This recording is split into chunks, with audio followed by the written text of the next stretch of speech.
him. Lovely to have some questions in from you as well. Thanks for reaching out to us at Pure West Radio. I know, Carl, you're on daddy duties as well today. Co is not very well. So you're excused if you have to dart off and maybe save a plate from getting smashed or if something comes launching over your head. You know what? He's had no energy. Look at him. There's nothing wrong with him. Look at him. He's fine. He's like running around, bouncing around. Yeah. That's the cowpole kicking in. Yeah, exactly that. Oh, I love him. We'll go for it. 100%. We'll keep it brief. Indeed, we do, mate. So Charles Davis got in touch with us yesterday. I'll just quickly read it out. She sent it in on our Facebook.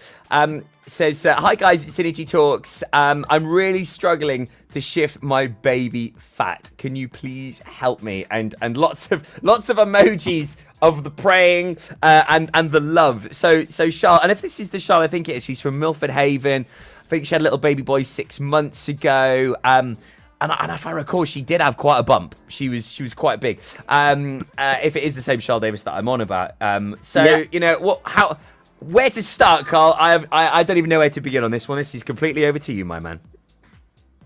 First of all, congratulations on the birth of your little baby boy. If it is a boy, girl, if it's not, and you know, it's a wonderful time, but worrying time and stressful time. So firstly, the more you're stressed and the more you panic and the more you kind of get into a new routine, the harder it will be for your body fat, your excess body fat, to drop back off. But essentially, it's slow and steady wins the race. You cannot expect after your body to be carrying a baby, protecting that baby, feeding and nourishing that baby for 9 months for you to just go back to how you were. It does happen every now and then, but those people aren't normal. They're not human, right? How that works is crazy. Our body takes time to change, okay? And taking time is fine, because the slower it takes to come on and the slower it takes to come off, it means the more it will stay off, the easier it will be to keep it off. So drastic changes up and down are not good for us, because there's volatility.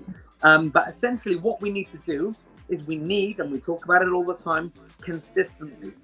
If I asked you right now, Carl, what do you do daily that you could do better towards your health, your well-being and your nutrition, I bet you can answer at least one thing in those categories of what you can do in order to help that, to help improve. So maybe look at cleaning up your diet. Maybe look at your non-activity, your non-exercise activity, your NEAT, okay? So moving about more frequently. So burning essentially more calories than we're eating over a daily basis. And then obviously from there is looking at specifically toning up in certain areas where, like, a lot of women have back pain and pelvic floor pressures after birth. So working on focusing on those areas and tightening up all the muscles, strengthening the body, and then slowly but surely it will continue to work. When then you start to see those results taper off again, so after you get your initial kind of 8 to 15 pounds of body weight reduction, whatever it might be, then you might want to look at the more intricate parts of your nutrition, and then look at kind of how much protein, carbohydrates and fats, and kind of measuring your macros like we did then, because then it's about accountability and kind of it's where the little bits count. So, you know, the extra 150 calories deficit compared to a break-even point, over time, that could be a pound or two every 2 or 3 weeks. And it's the last couple of pounds, which are always the hardest ones, but they give the better look and you can see the most difference from them. So it's about that consistency. You know, and if you are in that deficit for the right amount, a period of time, and then you know, boosting your metabolism once a week with a treat meal and that type of things, that is what we need to work on. But that's slow and steady progression. I hope that helps in a nutshell.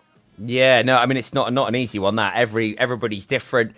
Also, I guess you don't know the circumstances around the pregnancy as well, so quite a difficult one, that. But I mean, you're absolutely spot on, Carl. I think, you know, in a nutshell, you know, it's remarkable what a woman's body has to go through. When you're carrying a living being, it then is welcome to the world. You know, I mean, I just can't get over that. You know, some women, they're out, you know, just like days later on the school run with their other kids. They're out shopping. It's like, how do you do that?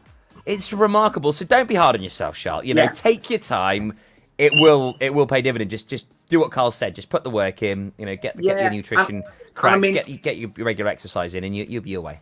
That's exactly right. And moving on to that, it's a really good one to move on to John Rovery's question from last week, actually. Just to touch on that. Nice to see you, by the way, John. I've known John a very, very long time. He's fantastic in his field. I haven't seen him in a while, which is great because it means that everything's tickety-boo.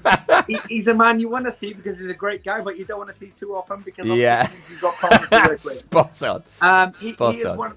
He's one of the most knowledgeable guys in the industry I know. We went to university in the same place, and we've got a lot of similar interests. I remember when he used to work with us, he used to come down and go, right, Carl, let's analyze this person. How would we rehab them? And he taught me so much about injury and illness. It was fantastic. So shout out to John. But this question is a good one. What do I think about the paleo diet? And in all honesty, it is horses for courses. And my opinion shouldn't really count too much because it's down to what works for you. But in all honesty, I don't really like what people think and class as the paleo diet. A lot of people think paleo diet is very low carb, high protein, high fat. It's actually, though, it's quite a big mix of, it's about 35 protein. Sorry if the camera's shaking, that's Koa bouncing on the head. Hey, buddy.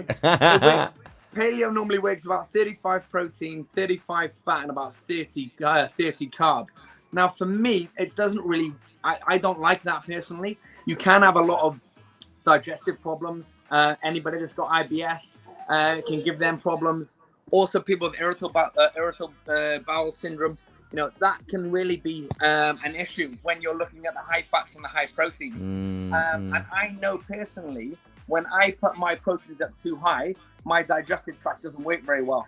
And then you have things like constipation and problems and stuff like that. And that isn't good. So my answer is I'm not a big fan on it. I think there is, if you adapt your nutritional plan as you go along and see what works for you, that is best. I always personally work off about 50% carbs.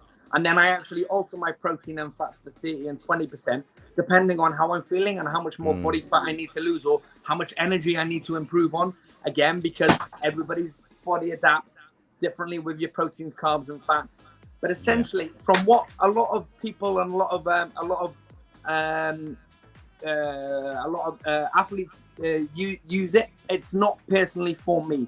It talks a lot about using no simple carbs. It's all about your natural low breaking down carbs, your slow breaking down ones. So for me, it's not really, it's not plausible. If you are an athlete, or you're let's say you're going to go and do Ironman or something like that, you need to get those simple sugars in you at some point in time to get that immediate energy. Well, if you're not using simple sugars, then you're gonna bonk off the bike. You're gonna struggle. So, as an athlete, is paleo my advice? Probably not. As somebody who just kind of has a normal, ongoing, healthy lifestyle, manage it, but you might need to swap the percentages around.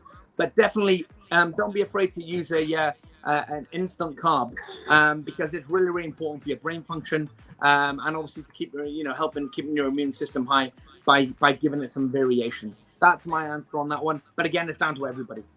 Fab stuff. Thanks, John, for getting in touch. He's an absolute legend. Fixed my knee up.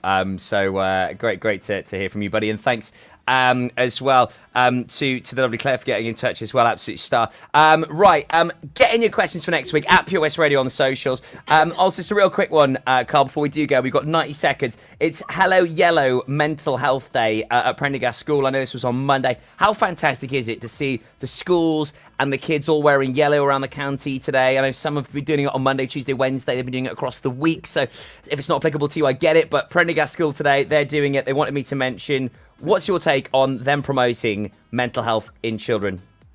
Fantastic. Keep it going. You are doing everything absolutely right. My niece, Lexi, was doing it up in Penna School as well. It is so important. Our issues as an adult starts in childhood at some way, shape or form. A lot of adult parents won't want to admit that. They won't want to look into it. But as childhood is where a lot of our things and our insecurities come from. And it could be school. It could be at home. It could be teachers. It could be peers. It could be anything. It could be failing in a running race, whatever it might be, falling off a swing, whatever it might be. Everything in our psyche starts from childhood. So, and getting people to understand, understand how we think as individuals, then that is the best way. So, well done, Prendergast School. Mental Health Week is important every single week, but let's paint the town yellow. Yeah, I absolutely love it. I had a feeling you would say something like that, Carl. Right, we're going to have to shoot, buddy. Absolute pleasure as always catching up. We'll leave you back to daddy duties. Thanks for your time this week on Synergy Talks. Cheers, mate. Say bye, Goa. Legend. No, Bye, you won't Koa. laugh. No. See you later. Bye, buddy. Bye.